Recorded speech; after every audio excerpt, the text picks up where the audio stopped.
It's senior TT race day here on the Isle of Man. One man who knows how to hold that red, rather tall, probably taller than me, silver lady in his hands is John McGuinness, first getting his hands on it in 2005. I just see the smile on your face there, John. And for the people who are listening to this, haven't seen the smile, I bet you wish you were holding it there sometime this afternoon. John, hello, welcome back to the Isle of Man.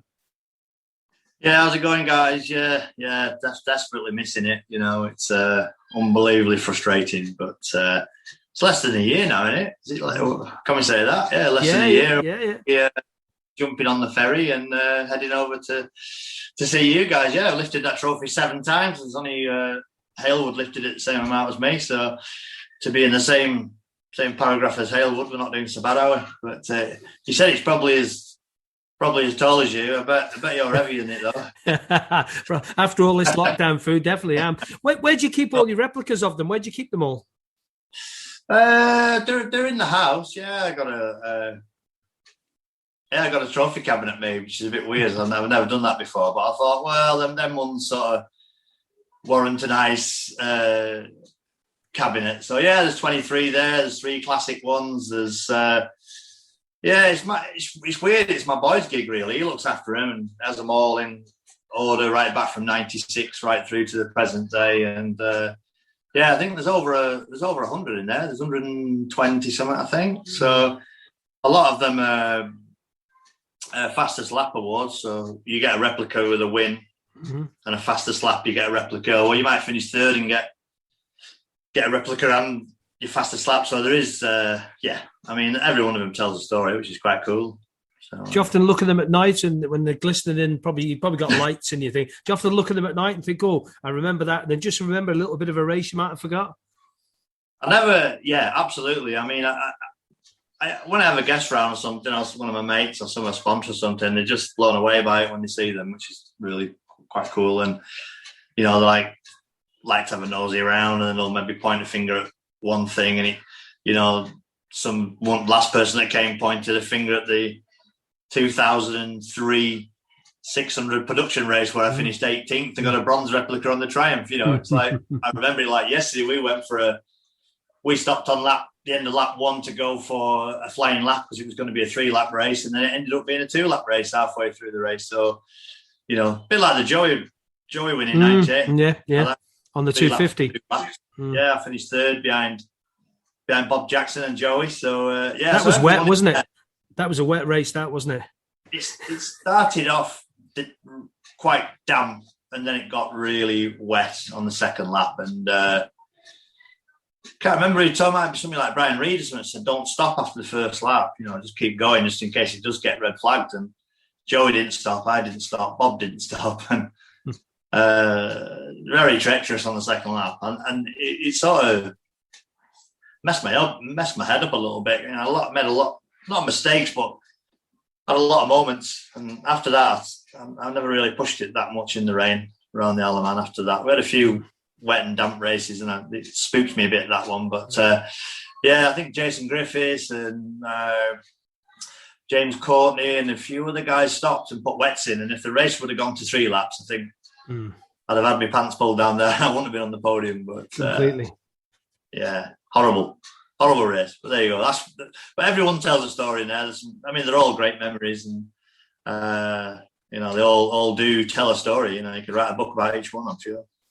Well, with Kawasaki K Options, let's stick with the family theme and just talked about your young fella. I mean, he's taken up to 4 wheels. I've been reading he's getting quite good apparently too, Ewan, isn't he? I remember him coming onto the stage as a baby. He's still my baby, but he's 6'1" now. Yeah. So, 20-year-old now. He's a man. So I don't know. We had going into loads of detail. We got offered a drive to drive these RX 150s, and I drove it. Ewan drove it, and all of a sudden we're on the grid of a British Rallycross Championship with zero experience. And you know, I looked across at him on the grid, and there wasn't much colour in him. He did okay. And then this last meeting, I wanted him to do it, and I wanted to support him, and I didn't do the event. But on Saturday, I think he put himself under a bit too much pressure. There was 4,000 fans there, and at the end of the day, I was going to cover up that McGuinness name on his back. He was pretty average on the first day. And I was like turned into the race of dad. But on the Monday, he drove really well. Dead proud of him, really. He got on the podium. that was the pace he was at, and fair play to him. He did an awesome job. I'm chuffed to bits for him. So we'll see where it takes him. I'll sooner see him with a cage over his head than probably going down Bray 80 miles. Well, you've got Milky's young lads doing quite well for himself, young Iliam now as well. So there's a lot of you lads are all getting older, and your kids aren't getting any younger, are they either? Oh, yeah, I got a bit. I tell you, I was a bit nervous when he was on the line. I know, we're not. He was pretty safe and that, and in a good car and stuff. But I still like, that feeling. I've never had that feeling before as a racer parent. But I mean, it must be unbelievable for a parent to watch him go down Braille, like you say. But yeah, if he wants to chase that goal, we'll put something together and let him have a spin on it. But he's quite instrumental in our little Ducati team for the Tri-Options Cup. So he's way more organised than I am, as you can imagine. I'm like Chris. Yep. Everything's last minute, but he's like, have you ordered this? Have you got this? Have you covered that? Have you done this? Have you done this entry? And I'm like, yeah. And so yeah, I don't know if it's a new generation or what. When I first started racing, it was, how can I get the bike in the back of the van and just get to the meetings? You know what I mean? It's like these guys are a lot more up to speed with it all. But it was me. It was no insurance, no tax. How am I going to get to the next meeting? Have I got enough money in my pocket to get home? But I didn't care. It was all about getting there. Slightly different now, is it, with everything as well? You think back to a young John McGuinness starting off again. Could the things you'd like to change differently, or just do it the same way? I probably wouldn't change a right lot. No, I wouldn't change a lot. It's funny. It's not as if I started off with 2 million quid and turned it into nothing. I didn't. I started off with nothing, so everything I earned, and I just spent on the racing in the early days. And I never stopped believing in myself. I always thought I was going to be a successful bike racer, and where a lot of people were doing other things. A lot of my friends were, buying an Escort or an XR2 or something like that, or they were partying or going to all these mad, crazy things, where I was going to Cadwell Park, and they thought I was mad. But it's worked out all right in the end. And like I said, there's a couple of little bits. Maybe I should have trained a little bit harder, got myself in maybe a little bit better shape, maybe come off a 250 maybe a little bit earlier than I did. But there's no regrets whatsoever at all. We've been... A few little things went wrong towards the end in 17 and 19, which we know about, injury and stuff. If we all had a crystal ball, we'd all look into it and fill the 6 numbers in. But, I had some bumps and scrapes along the way. But like I say, we've got a real sort of healthy, happy family, and, roof over our head, which is a nice roof. And I can still pick the phone up, and I still got lots of friends in the sport and the industry. And, that means more to me than anything, really. If I'd have said to a 25-year-old, 26-year-old John McGuinness back in 1996, we're going to be talking in 2021 in the middle of a COVID pandemic. However, you'll have won 23 TTs. What do you think you would have said to me? Be very careful with the answer on this as well. There'd probably be a few bleepers in there, wouldn't there? A few bleeps and stuff. But I'd have ripped your arm off, I think. I say that to a few people, and, they're like, well, how does it feel to have 23? You're so close to Joe, he's 26. And, I've led probably half a dozen races that have got away from me, and maybe I should have 30 wins, but maybe Joey would have 35 wins. I don't know. He's had his problems along the way, but if somebody would have said to you, you're gonna have 6 wins at the beginning when I was 25-year-old, you'd have took them, wouldn't you? I think to compete in a TT is a big challenge, and it's a big thing to get your international license. It's a big thing to put it all together. So, and I didn't know where I was going to end up. It was just a whirlwind 1990. No plan. Not really. No, I didn't have a plan. I wanted to do the TT, but I wanted everything to be right, really. I wanted to be on a decent bike and some good people around me, And when you're 18, 19, 20, 21, you're not grown up yet. You think you are, but you should be 21 before you're allowed to go down Braille. But again, that's another debate. So I'll keep my mouth shut with that one.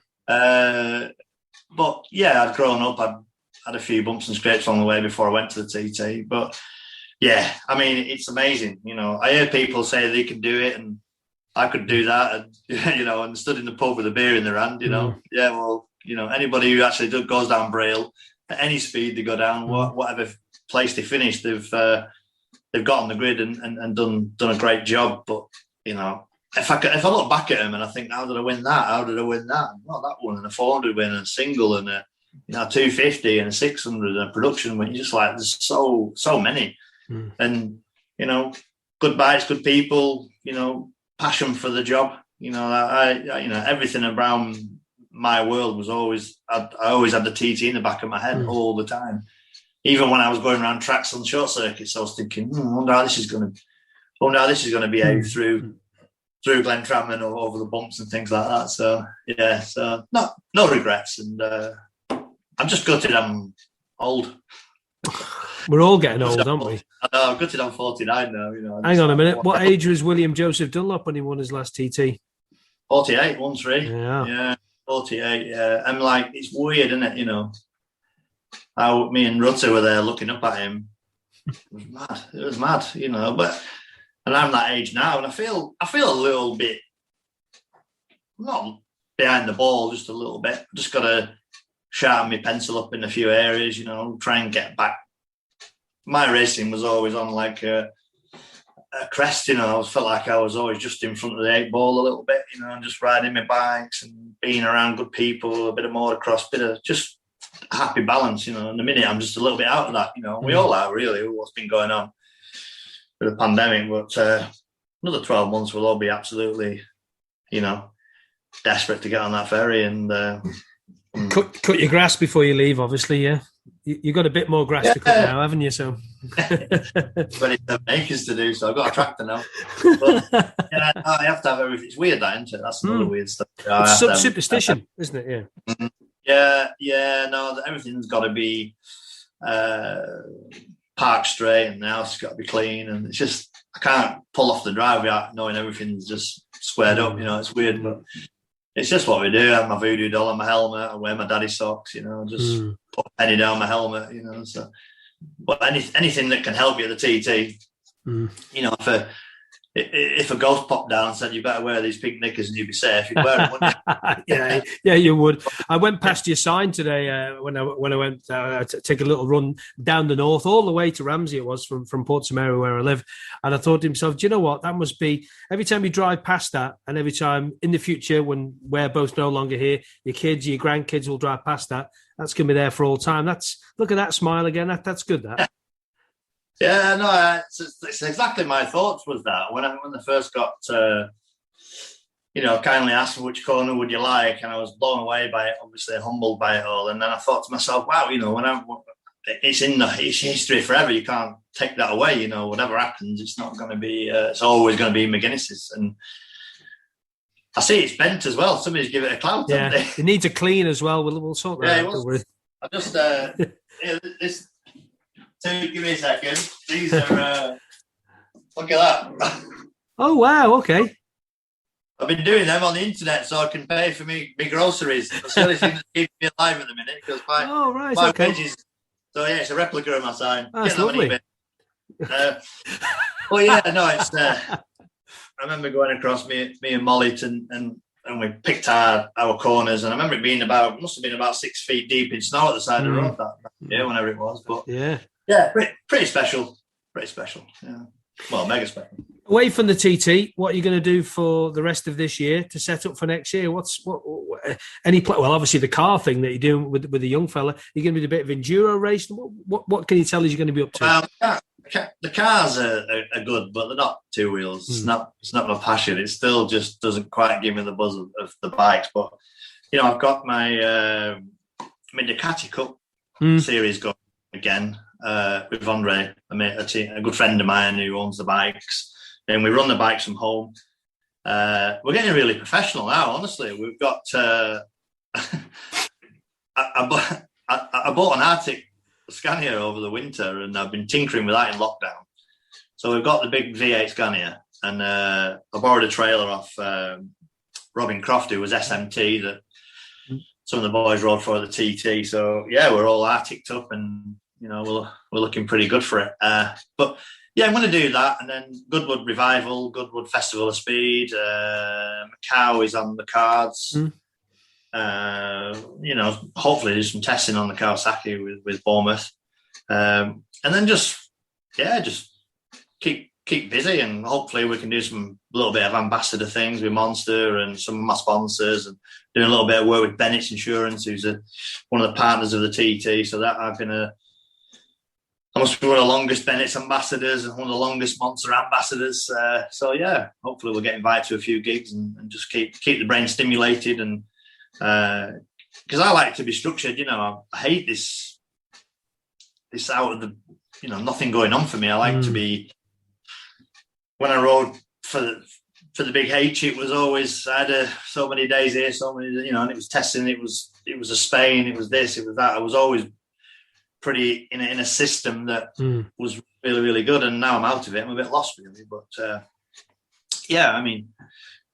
let's just look forward to getting leg over a bike.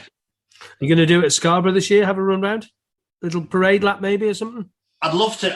I absolutely adore the place. We always have a good time. I know we don't take it too seriously on Scarborough. It's like it's like Morecambe. It's like going. You can go and get a sticker rock or some donuts on the prom, or fish and chips. So I just like the atmosphere, I like the people. And I raced there last time in 2016. I had a real big old fright there, long story, but transponder wedged itself between the steering down the back straight, and I ended up the grass and back off the grass, nearly went through the window of that cafe. And I was like, do you know what? I've done 20 years of racing, dodged a few bullets, and I wouldn't race there again, but I would always go and support it, and always go and support the event. And, last year we went first time I rode the Kawasaki was there in front of some crowd, and, shake some hands, tell some stories, always support Scarborough. But might go over to Armoy as well. Might go and have a look at Armoy. I've not been to many small. I've only been to one. I've only went all the years of race. I've only been to one to even spectate. Two.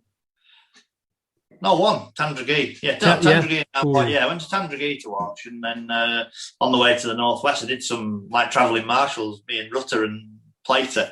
So I'd like to go and watch that Armoy again, and just go and have a trip out. I think everybody's just desperate to get moving and and see some bikes go around. So yeah.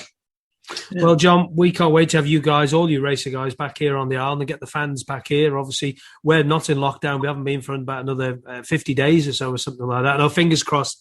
Let's keep it all going, and stay safe, you lot over there, and good luck with the young fellas racing and yourself, and we'll see your sunny side up, hopefully, this time next June. All the best to you and your family, John. Thanks for speaking to us here on Manx Radio, buddy, and all the best. Take care. Cheers, guys.